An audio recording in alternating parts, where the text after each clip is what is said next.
If you are lonely, then you should be Catholic.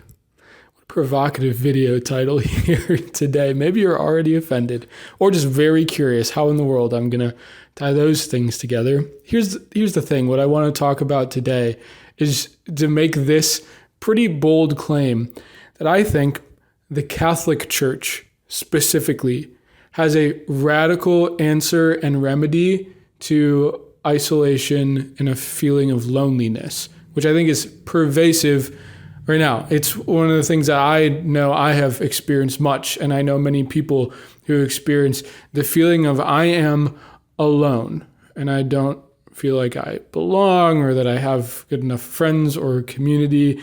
And I want to talk about actually in this video, both why I think the Catholic Church actually doesn't answer it very well, but also the way in which it does remedy a sense of loneliness, a sense of isolation very well. So kind of the main stuff of this video are going to be one, I want to talk about some practical remedies for how to not be so alone practically, or what to do when you find yourself alone practically. But then I want to talk about how those get fleshed out in sort of a church context and what especially the Catholic Church has to offer or maybe lacks thereof, but specifically the way I think if we feel lonely, the Catholic Church has a specific answer to our loneliness and a remedy for it. So let's start here.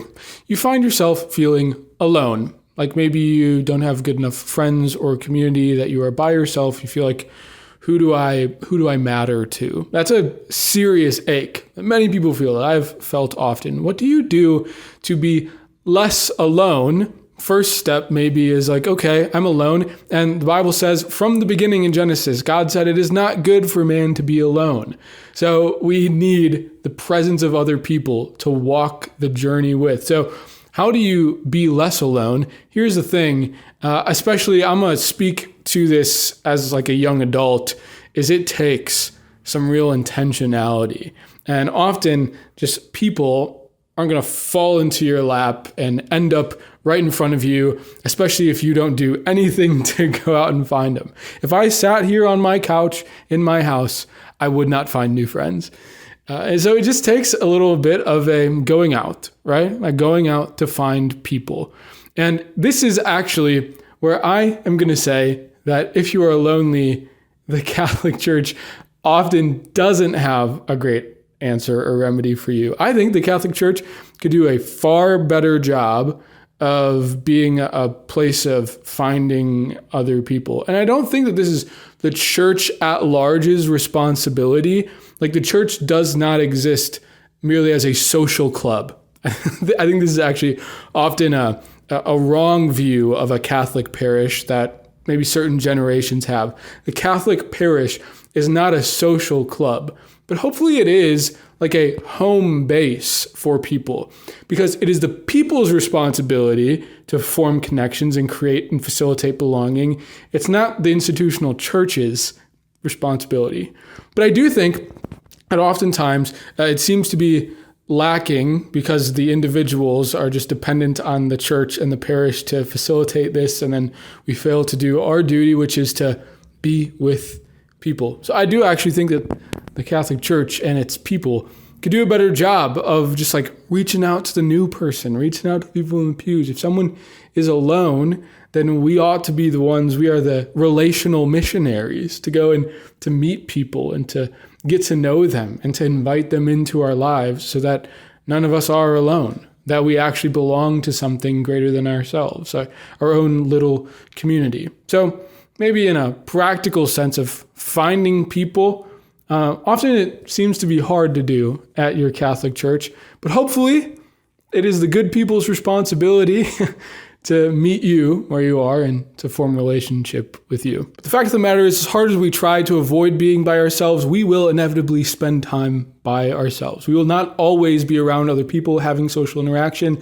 And I do actually think it's a healthy thing for us to not always have social interaction and to have some amount of time where we are by ourselves. But it's when that time gets elongated, feels excessive, that the aloneness, the isolation, the loneliness begins to press in and feel like a burden. So this is actually the space where I want to speak on the remedy that I think that the Catholic Church has, because the reality is we do have to figure out how to be by ourselves well. And I think there's actually maybe two parts to this. The first is sort of a reactive process, and then there's a proactive process. The reactive process of like, I find myself by myself, what do I do? The first step is like, just assess your thoughts, because often being by ourselves feels like a burden, feels like a weight, feels like a bad thing because of our thoughts. Because often it looks something like this: I am alone, and that means blank about me. I am alone, and that means no one likes me.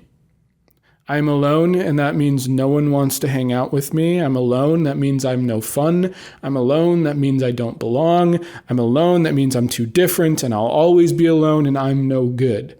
That thought process is really the thing that causes our alone time to be something that hurts us. It's just the thought process. I'm alone, and that means blank about me. The reactive process here is for us to name those thoughts that we have. What do I think, consciously or subconsciously, when I'm by myself that tears me down?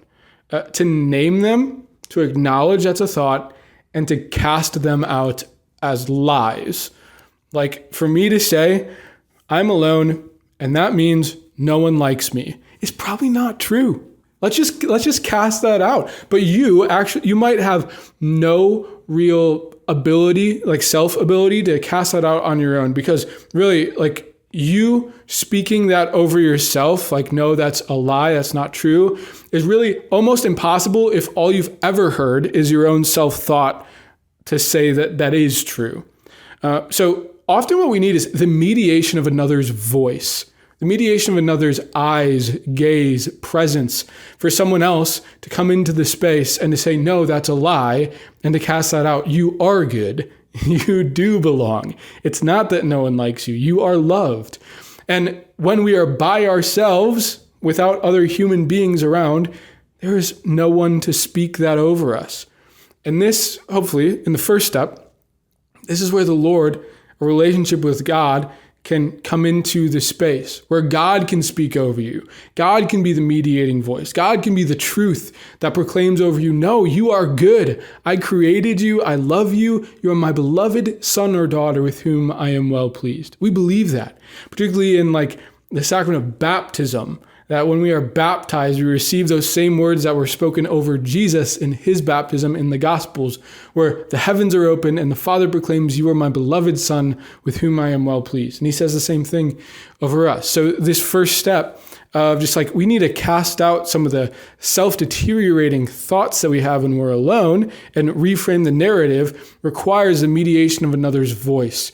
And often if we are alone and we have no one else to speak that over us, the relationship with God, the availability, access, the presence of God is the necessary voice to speak the real truth over us so we can cast that out and move forward. But of course, the Catholic Church, if we're talking Christians globally, the Catholic Church does not have a monopoly on God and access to prayer. Like any Christian could have this moment of prayer to ask God to mediate this to them, to speak that truth over them. What is it about the Catholic Church, though, that has a particular remedy for our state of loneliness?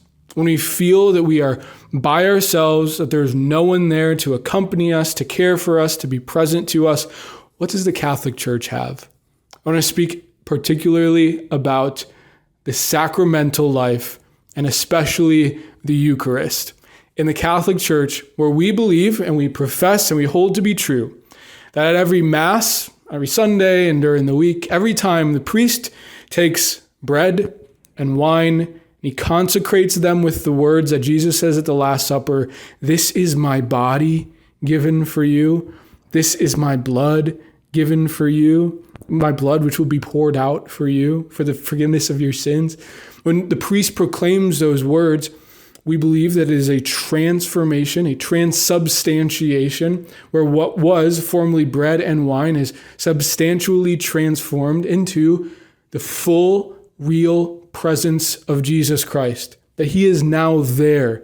Substantially, body, blood, soul, divinity, the entirety of his person is now there. Heaven comes down to earth, and Jesus Christ is now fully, not just spiritually, but physically present to us. And then, of course, at the Mass, when that takes place, not only do we get to look at him, not only do we get to see and know by faith that Jesus Christ is there before us, but he then comes down to meet us, and we enter into communion with him where he becomes one with us. He makes his home in our hearts. He comes to abide within us. And in that moment, we can know for sure that we are loved with the greatest of love, that the God of the universe so loved us to send his son Jesus to die for us, but not just to die and to resurrect, but to leave his full presence to come and be with us every single day at any possible moment in this gift of the Eucharist. So that when he was about to ascend to the Father, when he spoke to his disciples in the last words in the Gospel of Matthew, and behold, I will be with you always to the end of the age. What does he mean? He gives us his presence at every moment in this Eucharist. He says, this is my body given for you. For you. For you who are alone, for you who feel isolated, for you who feel like you don't belong, that no one cares about you. The God of the universe cares about you. And not only every time we go to Mass, but in every Catholic church around the world, the presence of God, the real presence of Jesus Christ in that Eucharist, whatever is not consumed, it's reposed into the tabernacle, which in the center of every Catholic church you walked into, there should be the shiny gold box behind the altar where what's inside of there is a little candle probably next to it, which indicates that what's inside of there is God. Jesus Christ really present in the Eucharist. And there he just sits and he waits always at every moment in every Catholic church. God sits and waits alone for you. He knows, and he just calls for all who are alone, all who feel forsaken, all who feel they don't belong, all who feel like they're not good enough, all who feel like they are unloved. The God who is love waits and remains for us, for me, for you, there. Always. He has waited there for 2,000 years, and he will remain and wait there every day and always till the end of the age, he said. So I truly believe if you feel alone, you should be Catholic, because you should know that the God of the universe loves you so much, not just to be some kind of spiritual presence that you can access if you know how to pray well enough, but physically, substantially, he loves you so much that he is sitting in a box in a Catholic church, waiting to see you and to be with you at every moment of every day. So we can be sure that in our loneliest moments, Jesus knows and he wants to be with us, and we can be with him physically, substantially, really. Walk into a Catholic church, sit down, say, hello, Jesus. I have felt so alone, and hopefully for him to say, oh, I know. And I have waited and longed for this, to be here with you, just you, so that you would not be alone anymore.